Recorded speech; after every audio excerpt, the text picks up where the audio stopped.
Hello दोस्तों, good morning. तो जो हम लोग सीरीज आर्ट एंड टीचिंग का शुरू किए थे उसका आज सेट नंबर 5 है। ठीक है, सेट नंबर 5 और एग्ज़ाम डेट देख लीजिए आप लोग कितना दिया है। तो 9/6/2024 शिफ्ट 2 का है। अब से आज से हम लोग 3-3 सेट डेली करेंगे। ठीक है, तो मतलब इससे पहले 4 सेट हो गया है जो आप वीडियो जाके यूट्यूब पे देख सकते हैं। ठीक है, बैक में करके देख लीजिएगा। और इसको पढ़ना ज़रूरी है, पहले भी बताया अभी भी बताएंगे। इसका क्वेश्चन पढ़ना है, इसका आंसर पढ़ना है और एक्सप्लेन पढ़ना है। तो चलिए शुरू करते हैं क्वेश्चन नंबर 1 से। क्या करा, पहचाने कि कौन से शिक्षार्थी के लक्षण नहीं है जो शिक्षण प्रणाली को प्रभावी बनाने में मदद करेगा। तो मतलब इसका सही आंसर क्या होगा, शिक्षार्थियों के भोजन की आदतें और शौक। तो यही हो जाएगा, ये विद्यार्थियों का लक्षण नहीं ना है, बाकी शिक्षार्थियों का पूर्व अनुभव, ये सब लक्षण है। तो इसको सही मान लीजिए। ठीक है, और सीखने वाले की योग्यता और शिक्षार्थियों के विकास का चरण, ये तीनों सही है, लेकिन ये निगेटिव पॉइंट है।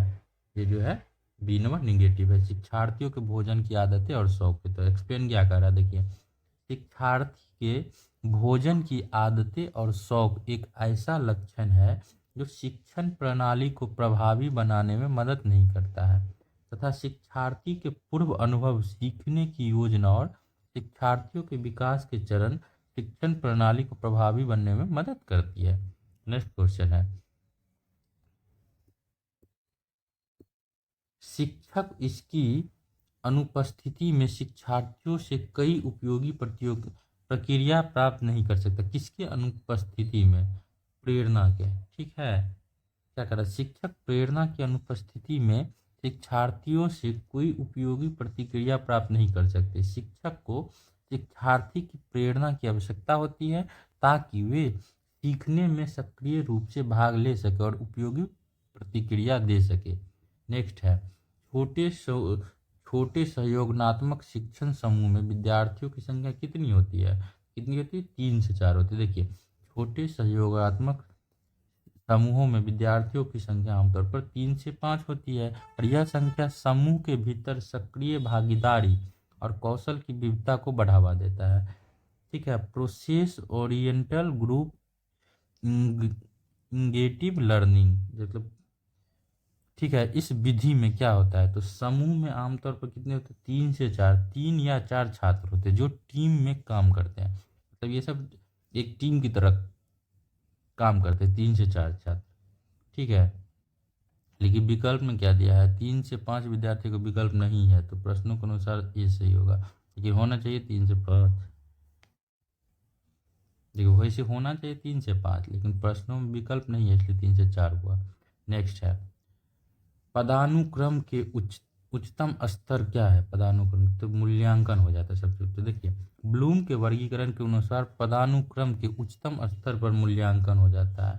ठीक है, ज्ञान के 6 स्तर दिए गए, कौन कौन, देखो, ज्ञान है, बोध है, और अनुप्रयोग है, विश्लेषण करना है, संश्लेषण करना है, उसके बाद मूल्यांकन आ जाता है, मूल्यांकन।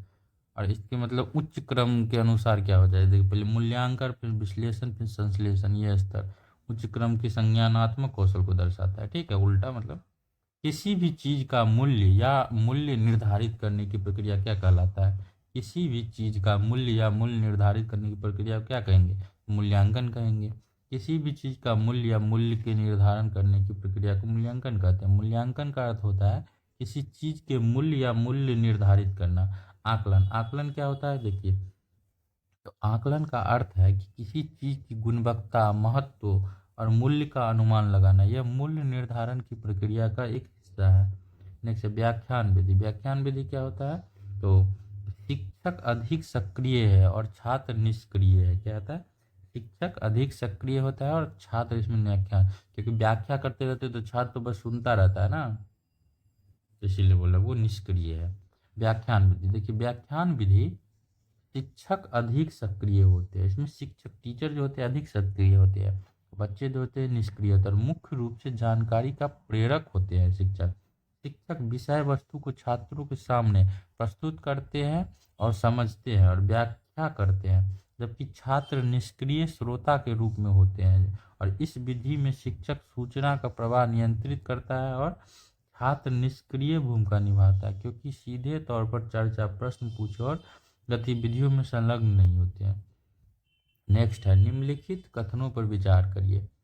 क्या करा, एक अच्छी विधि के बच्चों को व्यक्तित्व की रचनात्मक अभिव्यक्तियों के लिए गुंजाइश प्रदान करनी चाहिए। क्या करा दूसरा, एक अच्छी विधि से विद्यार्थियों के मन में व्यापक रुचियां जागृत होनी चाहिए। और क्या है तीसरा, तो एक अच्छी विधि से सीखने के बजाय शाब्दिक अभिव्यक्ति और याद रखने पर बल।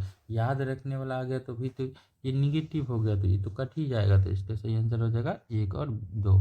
ठीक है, 1 और 2 एक बार फिर से पढ़ लेते क्या करा, देखिए। एक अच्छी विधि को बच्चे के व्यक्तित्व की रचनात्मक अभिव्यक्ति के रूप में गुंजाइश प्रदान करनी चाहिए, बिल्कुल सही है। और क्या करा, एक अच्छी विधि से विद्यार्थियों के मन में व्यापक रुचियां जागृत होना चाहिए, तो ये भी सही है। देखिए नेक्स्ट क्वेश्चन है,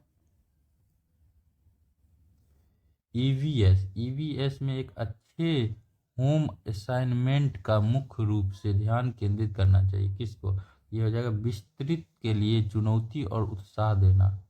ठीक है, क्या करा, ईवीएस में एक अच्छे होम असाइनमेंट पर मुख्य रूप से विस्तृत के लिए चुनौती और उत्साह देना पर ध्यान केंद्रित करना चाहिए। ईवीएस का उद्देश्य है बच्चों को उनके आसपास की दुनिया के बारे में, क्या है, ईवीएस का उद्देश्य बच्चों के उसके आसपास की दुनिया के बारे में अधिक जानने और नई चीज़ सीखने के लिए प्रेरित करना है। यह उन्हें अपनी जिज्ञासा और संतुष्ट करने के और उनके ज्ञान को विस्तृत करने के लिए प्रेरित करता है। ठीक है, नेक्स्ट है, एक शैक्षणिक वर्ष के लिए कार्य योजना है। क्या है, क्या उसका हो जाएगा वार्षिक योजना।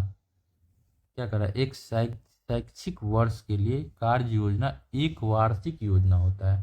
शैक्षिक वर्ष के कार्य योजना एक संरचित लिखित दस्तावेज है। ठीक है, जो एक शैक्षिक संस्थाओं में पूरे वर्ष के लिए शैक्षिक गतिविधियां, लक्ष्यों और उद्देश्यों को निर्धारित करती है, जिनमें पाठ्यक्रम के लक्ष्य, क्या है, पाठ्यक्रम के लक्ष्य, प्रमुख विषय वस्तु, मूल्यांकन की रणनीति और समय सीमा शामिल होते हैं। ये सब यह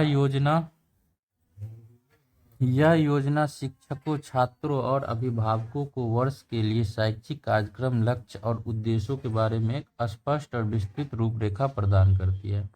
तैयारी प्रस्तुति, खाली स्थान और उत्पादन पाठ्य योजनाओं के 4 Ps है। क्या क्या है, तो अभ्यास करें, इसका सही आंसर हो जाएगा अभ्यास करें। ठीक है,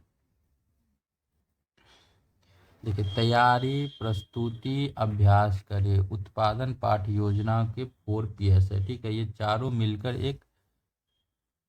मिलकर एक प्रभावी शिक्षण योजना बनाता है। अभ्यास क्या होता है, छात्रों को पाठ की सामग्री को समझने और याद रखने के लिए अभ्यास के अवसर प्रदान करना। इसमें विभिन्न गतिविधियां जैसे प्रश्न उत्तर, समूह कार्य, व्यावहारिक कार्य शामिल हो सकता है। नेक्स्ट है, एक प्रशिक्षण तकनीक के रूप में सूक्ष्म शिक्षण मतलब माइक्रो टीचिंग में 3 चरण शामिल होते हैं। वो कौन कौन है, ज्ञान अर्जन करना, कौशल अर्जन और ज्ञान का हस्तांतरण, ये तीनों हो जाता है। एक शैक्षिक तकनीकी के रूप में सूक्ष्म शिक्षण में 3 चरण शामिल है। कौन कौन है, तो ये है ज्ञान अर्जन करना, कौशल अर्जन करना और ज्ञान का हस्तांतरण।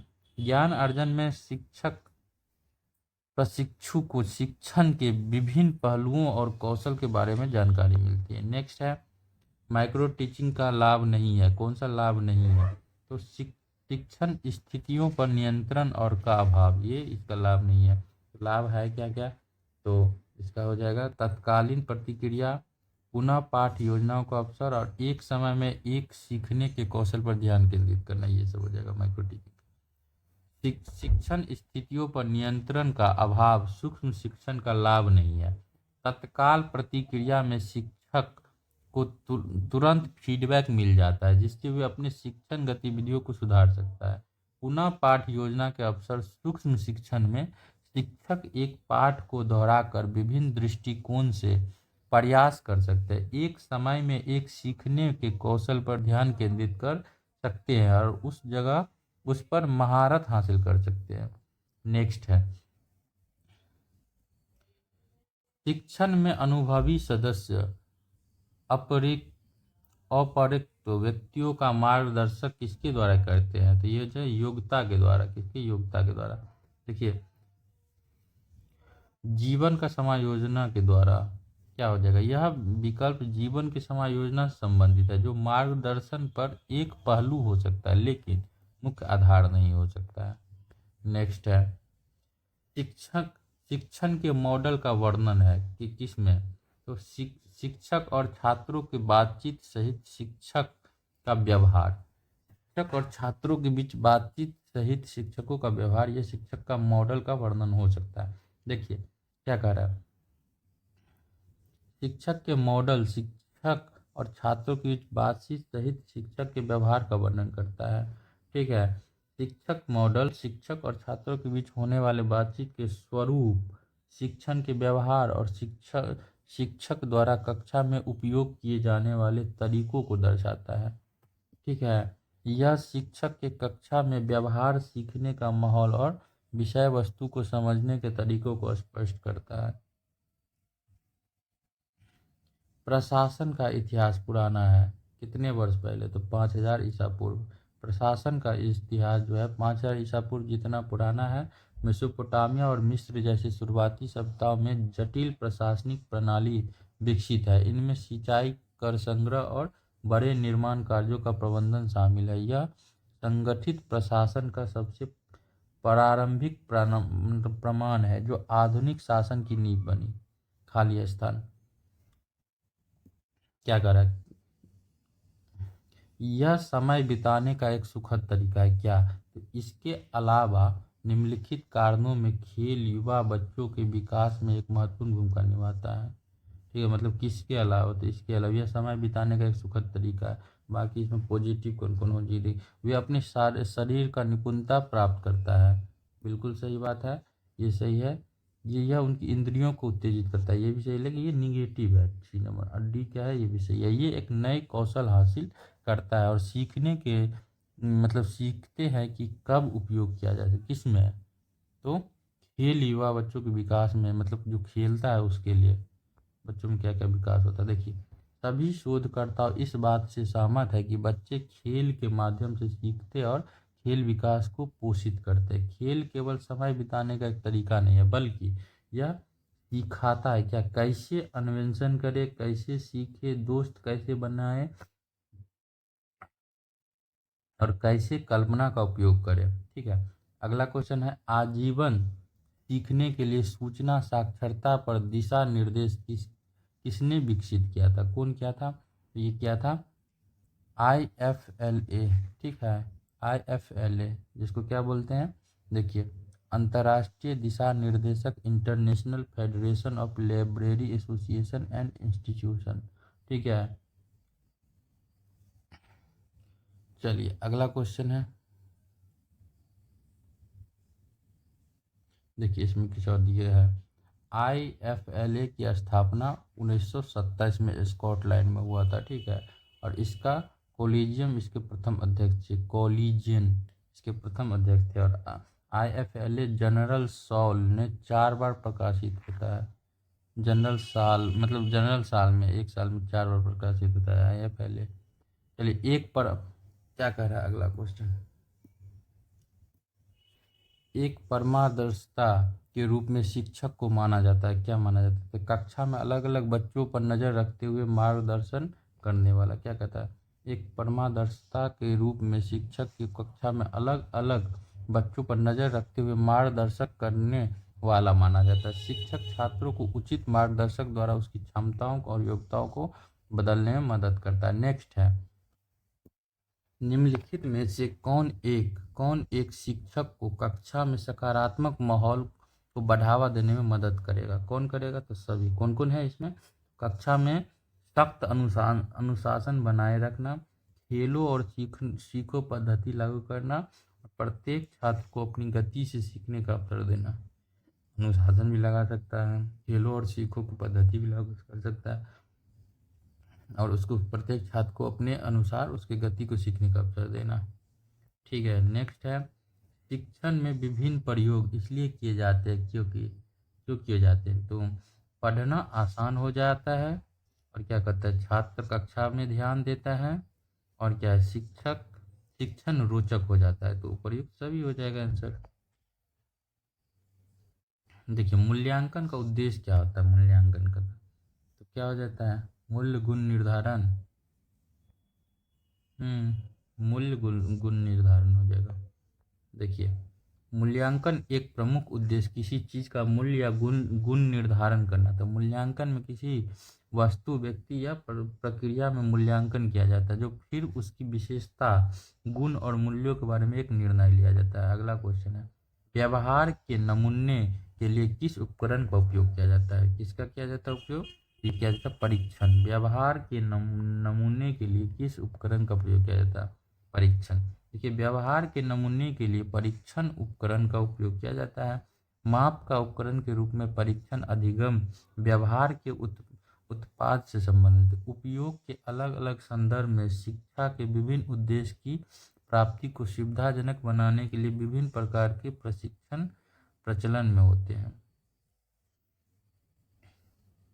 निबंध प्रकार के प्रश्नों का मुख्य लाभ क्या होता है, ये होता है वे जटिल सीखने के परिणाम को माप सकता है, जिन्हें अन्य प्रकार के प्रश्नों के साथ नहीं मापा जा सकता है।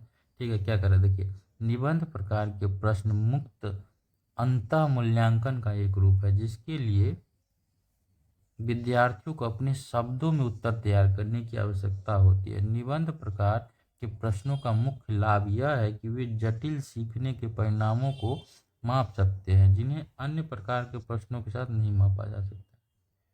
पाठ्याचार का प्रमुख संबंध है किससे, तो व्यक्तियों के व्यवहार में बदलाव से। पाठ्याचार का प्रमुख संबंध किससे है, तो व्यक्तियों के व्यवहार में बदलाव से। पाठ्याचार के प्रमुख संबंध व्यक्तियों के व्यवहार में बदलाव से है। इसका मतलब है कि पाठ्याचार का उद्देश्य छात्रों के ज्ञान, कौशल, दृष्टिकोण में बदलाव लाना है, ताकि वे एक बेहतर नागरिक बन सके और समाज में सकारात्मक योगदान दे सके। नेक्स्ट है, पाठ्याचार के महत्वपूर्ण कारक इनमें से किससे प्राप्त करने में मदद मिलता है। कौन हो जाए, उद्देश्य। किसी भी पाठ्यचार का मुख्य घटकों में लक्ष्य और उद्देश्य, सामग्री, सीखने का अनुभव, मूल्यांकन के तरीके और पाठ्यक्रम विवरण शामिल होता है। पाठ्यचार विकास राजनीतिक, आर्थिक और सामाजिक, तकनीकी, पर्यावरण, बाल, मनोवैज्ञानिक और शैक्षिक कारकों को प्रभावित करता है। नेक्स्ट है, शिक्षण में निम्नलिखित में से क्या शिक्षक के लिए एक चुनौती है, तो क्या है, अकॉर्डिंग टू ऑप्शन इसमें हो जाएगा शिक्षण अधिगम को आनंददायक बनाना। ठीक है, देखिए, शिक्षण में शिक्षण अधिगम को आनंददायक बनाना शिक्षक के लिए एक चुनौती है। विभिन्न शिक्षण शैलियों को पूरा करने वाले, छात्रों की रुचि को ध्यान में रखने वाले, गतिशील और आकर्षक पाठ बनाने के लिए रचनात्मक अनुशीलता और शैक्षिक तकनीकों का गहन समझ की आवश्यकता होती है। ठीक है, सीखने का सबसे उपयुक्त अर्थ क्या होता है, ये तो व्यवहार में संशोधन। अधिगम एक ऐसी प्रक्रिया है जिसके द्वारा अनुभव या प्रशिक्षण के माध्यम से व्यवहार में संशोधित या परिवर्तन किया जाता है। इस प्रकार अधिगम प्रतिक्रिया क्षमता में एक अपेक्षाकृत अस्थायी परिवर्तन है, जो प्रबलित अभ्यास के कार्य के रूप में होता है। विद्यार्थियों को दंड देने का मुख्य उद्देश्य क्या होता है, अपराधी को सुधारे। शैक्षिक संदर्भ में दंड का मुख्य उद्देश्य होता है छात्रों को सुधारना और बेहतर व्यवहार की ओर मार्गदर्शन करना, अधिकार प्रदर्शित करना और दूसरों की रक्षा करना, और प्रतिशोध लेना गौण कारण हो सकता है, लेकिन प्राथमिक लक्ष्य अपराधियों को सुधारना है, मतलब मेन लक्ष्य।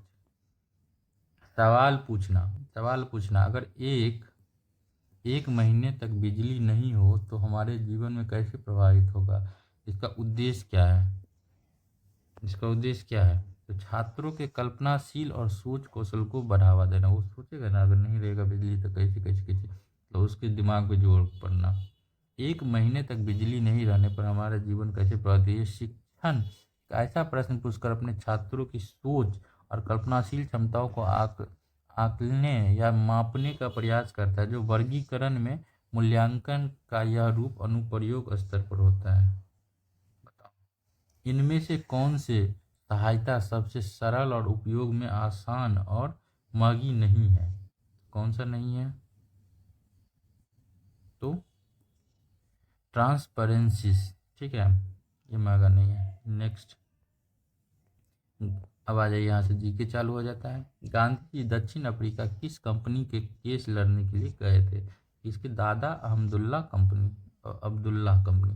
गांधी जी 1893 में दक्षिण अफ्रीका में दादा अब्दुल्ला एंड कंपनी नामक एक फर्म के केस लड़ने गए थे। यह केस डरबन में था, ठीक है। वह भूमि जो 5 कृषि वर्षों से अधिक समय तक बंजर पड़ी रहती है उसको क्या कहते हैं? तो कृषि योग बंजर भूमि। वह भूमि जो 5 कृषि वर्ष तक मतलब अधिक समय तक बंजर रहती है उसे कृषि योग बंजर भूमि कहते हैं। भारतीय संविधान की 8वीं अनुसूची में कितनी भाषा शामिल है? तो 22 भाषा शामिल है। देखिए, भारतीय संविधान के 8वीं अनुसूची में 22 भाषा शामिल है, ठीक है। भारतीय संविधान के 8वीं अनुसूची के मूल रूप से पहले 14 भाषा शामिल थी, बाद में और बाकी भाषा को शामिल किया गया। इसके बाद समय समय पर संशोधन के द्वारा अलग अलग में वो मतलब भाषा जोड़े गए। बिहार विद्यापीठ के पहले कुलपति प्राचार्य कौन थे? ये ब्रजकिशोर बाबू जी थे। बिहार विद्यापीठ की स्थापना 6 फरवरी 1921 को सदाकत आश्रम पटना में महात्मा गांधी जी ने किया था। इसके पहले कुलपति मौलाना मजरुल हक जी थी और उप कुलपति ब्रजकिशोर प्रसाद जी थी, ठीक है। इससे पहले प्राचार्य भारत रत्न प्राप्तकर्ता डॉक्टर राजेंद्र प्रसाद थे। अगला, सर गॉरफील्ड सोबर्स ट्रॉफी का दूसरा नाम क्या है? क्या है इसका दूसरा नाम? यही है, ICC cricket of the year पुरस्कार है। देखिए, सर गॉरफील्ड सोबर्स ट्रॉफी का दूसरा नाम ICC men's cricket of the year, ठीक है आईसीसी पुरुष क्रिकेट ऑफ द ईयर पुरस्कार है। यह अंतर्राष्ट्रीय क्रिकेट परिषद द्वारा प्रतिवर्ष विश्व के सर्वश्रेष्ठ पुरुष क्रिकेटर को दिए जाने वाले प्रतिष्ठित पुरस्कार है। आ जाइए, बड़े पेड़ क्या कहलाते हैं? बड़े पेड़ क्या कहलाते हैं? पेड़ कहलाते हैं। बड़े पेड़ पेड़ कहलाते हैं। यह आमतौर पर कष्टीय होते हैं और इसका मुख्य भाग तना होता है, जो आगे ऊपर जाकर शाखाओं में बट जाते हैं और इनकी ऊंचाई काफ़ी अधिक होती है, जैसे आमद, पीपल, बरगद के पेड़, ये सब। हाथियों को कैसे मारा जाता है? तो कैसे? हाथी दांत के लिए। मतलब हाथियों को क्यों मारा जाता है? उसके दांत कीमती होता है इसलिए उसको मार दिया जाता है। हाथियों को उनके दांत के लिए उनका शिकार किया जाता है। हाथियों के दांत बने उत्पाद की अंतर्राष्ट्रीय बाजार में बहुत ज़्यादा मांग होती है। इसका उपयोग सजावटी वस्तुएं और आभूषण और बिलियर्ड खेल की गेंद आदि में बनाने में होता है। बिलियाई, आलू, अनाज, सेम, दाल, जौ, ये सब समृद्ध भंडार होता है। किसका? तो कार्बोहाइड्रेट का। आलू, अनाज जैसे चावल, गेहूँ, मक्का, सेम, दाल जैसे जौ मुख्य रूप से कार्बोहाइड्रेट से समृद्ध होते हैं। मछली में कौन से विटामिन मौजूद होते हैं? तो कौन से होते हैं? नियासिन, डी, और ये देखिए इसमें इसका आंसर होगा मछलियों में नियासिन, विटामिन डी और विटामिन ए मौजूद होता है। और इस विटामिन के अलावा मछली में ओमेगा 3 फैटी एसिड भी होते हैं, ठीक है, ये भी याद रखिए। अगला है, मछली पालन को क्या कहा जाता है? तो मछली पालन को पीसी कल्चर कहा जाता है, ठीक है। मछली पालन को विशेष रूप से मत्स्य पालन, जिसको पीसी कल्चर कहा जाता है। ईंट का आकार के समान होता है। क्या ईंट किसके आकार के समान होता है? तो घनावाकार हो जाएगा ना, आयताकार हो जाएगा, क्या हो जाएगा? घनावाकार ही हो जाएगा ना, घन के आकार का होता है। ढोल का आकार कैसा होता है? ढोल का आकार तो ये सिलेंडर के आकार का होता है। ढोल ढोल होता है ना ऐसे।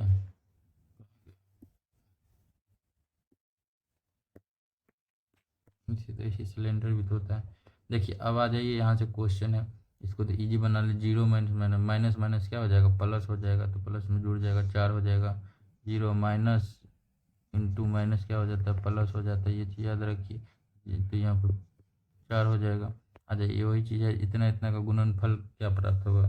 तो क्या हो जाएगा? तीनों को गुना कर दिए तो 0 हो जाएगा। ठीक है। 1 इंच इतना सेंटीमीटर के बराबर होता, तो इतना इंच दरवाज़ा कितने सेंटीमीटर लंबा होगा, तो देखिए 1 इंच अगर इतना होता है तो इसमें डायरेक्ट गुना कर देंगे तो इतना सेंटीमीटर हो गया। नीचे दिए गए विकल्पों में से विषम तत्वों को ज्ञात कीजिए।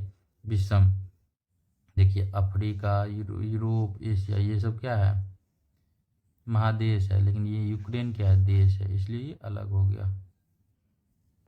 नीचे दिए गए विकल्प विषम तत्वों को चुनिए। देखिए गोल, त्रिभुज, आयत और एक खष्टभुज, मतलब इस सब में कोण है, तीनों में इसमें कोण नहीं है, ठीक है, तो 2 नंबर होना चाहिए मेरे हिसाब से। देखिए आंसर क्या दिया, देखिए वही लिखा है ना, बहुभुज है, जबकि आकृति 2 जो है वो बहुभुज नहीं है, क्योंकि सीधी भुजाओं का कोण नहीं है, कोई भी कोण नहीं है, तो वही हुआ। चलिए आ जाइए। यदि किसी कोड में जून को ये लिखा जाता है और उसी कोड में जुलाई को क्या लिखेंगे, देखिए इसमें -3 जून से -3, जुलाई से -3 कर दिया तो ईजी है, निकल जाएगा। वही ऐसे ही ऐसे गायकों की संख्या कितनी है जो ना तो स्त्री है और ना प्रबंधक है, अकॉर्डिंग टू फूड। देखिए ये स्त्री वाला हो गया और ये प्रबंधक वाला हो गया, ठीक है, तो इसमें 25 होना चाहिए, लेकिन 25 गायक वाला है ना, ये वाला भाग, ये वाला भाग 25 हो जाएगा, ठीक है, इसका सही आंसर। अब 50 नंबर क्वेश्चन देखिए, दिए गए शब्दों में अक्षरों को मिलाकर नहीं लिखा जा सकता, वो शब्द को पहचानिए। कौन से नहीं लिखा जाता था, ये RECORD, देखिए आर है, इसमें आर है, देखिए आर है, ई है, ई भी है, सी है तो सी भी है, ओ है तो ओ भी है, और डबल आर नहीं ना है तो एगो आर और चाहिए, और डी है, डी भी नहीं है, और डी है लेकिन डबल आर नहीं, तो एगो आर की कमी हो गया है, ठीक है, 2 बार होना चाहिए आर, इसलिए ये नहीं लिखा जा सकता है। चलिए नेक्स्ट सेट जल्दी हम रिकॉर्ड करके डालते हैं, तब तक ये